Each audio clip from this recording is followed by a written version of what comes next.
Selamat siang para sobat-sobat Pak Digito, jumpa lagi di kanal YouTube-nya Pak Digito. Oke para sobat, jadi beberapa waktu yang lalu kita semua berpikir bahwasanya konflik antara Anthony dengan Tarno MDN ini sudah usai ya teman-teman. Perselisihan antara Anthony dengan Tarno MDN ini sudah usai, tapi ternyata teman-teman semakin kesini juga semakin menjadi-jadi. Jadi Anthony juga semakin berkuar-kuar menyatakan statement-statement tentang Tarno MDN dari MDN Farm Aceh teman-teman. Yang jelas statementnya mengungkapkan bahwasanya Tarno MDN ini ketika muncul di media sosial melakukan pertandingan-pertandingan di Thailand itu hanya sekedar settingan gitu kan. Ayamnya ayam orang Thailand gitu kan. Dan ya mungkin cuman numpang-numpang orang Thailand gitu kan, dan kemudian pialanya orang Thailand, dan kemudian ikut memegang sambil berjoget-joget. Itu klarifikasinya statementnya Anthony teman-teman. Sampai sekarang sering muncul masih di media sosial gitu kan. Saya juga nggak ngerti gitu kan, tapi memang terlepas dari kontroversialnya Anthony, kesini-sini juga sebagai seorang netizen, sebagai seorang penghobi perayaman juga saya kemudian bertanya-tanya teman-teman. Gimana saya nggak bertanya-tanya gitu kan, begitu kasarnya sampai begitu kemudian keluar Anthony seputaran tentang Tarno MDN gitu kan, bahwasanya sampai juga kadang nggak membicarakan tentang nama-nama binatang lah, kemudian membicarakan tentang postur tubuh gitu kan, yang sudah saya pikir berlebihan gitu kan, sudah di luar ranah perayaman gitu kan. Tapi Tarno MDN-nya itu nggak ngerti saya, apakah dia memang kemudian nggak merespon, ataukah memang dia kemudian nggak punya otonomi ataupun kapasitas untuk memutuskan sikapnya terhadap Anthony. Karena memang menurut Anthony si Tarno MDN ini adalah sekedar karyawan gitu kan, sekedar pegawai daripada MDN Farm Aceh. Dulu saya pikir, saya juga bertanya-tanya apakah iya. Saya pikir dia seorang, ketika lihat kontennya pertama kali si Tarno MDN, saya pikir dia adalah bos besar gitu, pemilik farm yang besar gitu kan.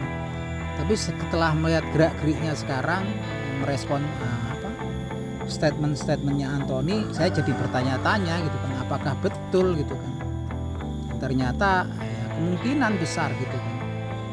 Yang jelas ya sah-sah saja kemudian ketika Tarno MDN tidak merespon statement-statement Anthony PJF, sah-sah saja gitu kan. Yang sebetulnya kalau mau direspon juga mudah teman-teman. Kalau betul-betul Tarno MDN ini melakukan pertandingan di Thailand gitu kan, sangatlah mudah sekali, karena memang saat ini kan memang kita dimungkinkan untuk melakukan siaran video, mengupload video dengan konten perayaman yang di beberapa media sosial seperti YouTube, seperti Facebook juga dilarang karena memang berkaitan dengan violation ataupun kekerasan ya teman-teman. Tapi di Telegram diperbolehkan gitu kan, media sosial Telegram tuh memperbolehkan gitu kan, diperbolehkan kemudian untuk upload video, bahkan untuk kemudian siaran langsung gitu kan. Alangkah mudahnya, alangkah simpelnya buat si Tarno MDN kemudian untuk menyiarkan langsung ketika dia menjalani game di situ. Kalau betul dia memang betul-betul melakukan hal tersebut ya, sangatlah mudah sekali gitu kan. Sudah diumumkan di YouTube buat siapa-siapa yang pengen lihat ayamnya Tarno MDN mau turun gitu kan, jam berapa gitu kan, hari apa, tanggal berapa, bulan berapa, udah gitu kan. Ini silakan nonton yang masih pengen nonton di Telegramnya Tarno MDN, sesimpel itu. Dan ketika semua itu artinya bisa mematahkan statement-statement Anthony saat ini ya teman-teman. Yang sebenarnya statement-statementnya kan juga sudah kasar, di luar ranah perayaman. Tapi kemudian lagi-lagi kita semua bertanya-tanya apakah betul begitu adanya bahwasanya si Tarno MDN sekedar karyawan doang gitu kan. Nah itu mudah seperti itu, sangat simpel sekali. Boleh saja si Tarno MDN-nya, justru anehnya sekarang ya cuman keluar dia cerita nih koleksi ayamnya, terus ayam-ayamnya kemudian dia udah diburiram lah di mana-mana. Apa sih itu gitu kan? cerita malah jual ayam segala macam, nih materinya segini gitu kan, dengan harga yang fantastis karena memang dari Thailand gitu kan. Bukan seperti itu, saya pikir jalan yang paling tepat kemudian untuk kemudian sekedar mengupload proses ketika Tarno MDN sedang mengikuti turnamen di Thailand, atau bahkan kalau perlu siaran langsungnya gitu ketika mandiin ayamnya yang mana gitu kan. Dan itu dimungkinkan di Telegram, teman-teman, sangat mudah sekali. Dan saya kalau memang Tarno MDN melakukan hal tersebut, saya acung jempol gitu kan, saya apresiasi gitu kan. Bukan caranya kemudian dia nggak ngerespon, responnya sih alasannya ya banyak, nggak ada gunanya katanya direspon. Ya ada gunanya pasti ketika saat zaman digital kayak gini. Kalau betul-betul dia karyawan atau pegawai tempat MDN Farm, tempat dia bekerja gitu kan, dengan kondisi seperti ini pasti akan merusak reputasinya MDN Farm secara langsung ataupun tidak langsung di mata para pecandu perayaman, penghobi perayaman di tanah air. Jelas karena ini zamannya perang narasi. Siapa yang kemudian kalah di perang narasi, pastinya popularitasnya akan terkubur ya, gitu kan. Akan hilang di mata netizen gitu kan. Oke lah dia bercerita, saya nggak butuh di netizen Indonesia gitu kan.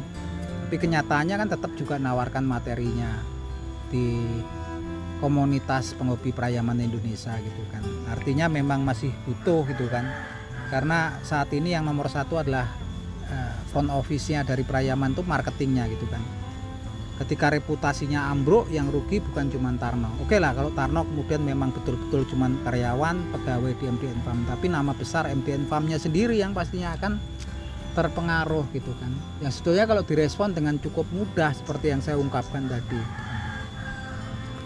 Ya itulah teman-teman, gambaran hobi di dunia perayaman saat ini. Lagi-lagi kalau kita cuman penghobi, lagi-lagi kita cuman pengamat, kita netral-netral aja gitu kan. Kita cuman bisa nonton dan berikan komentar. Dan yang namanya media sosial ya wajar seperti ini. Ketika udah berani tampil muncul di media sosial, ya nggak ada salahnya kalau kemudian orang-orang kemudian memberikan komentar selama komentar tersebut tidak melanggar hukum. Nah oke teman-teman, itu aja obrolannya. Salam seduluran terbaik.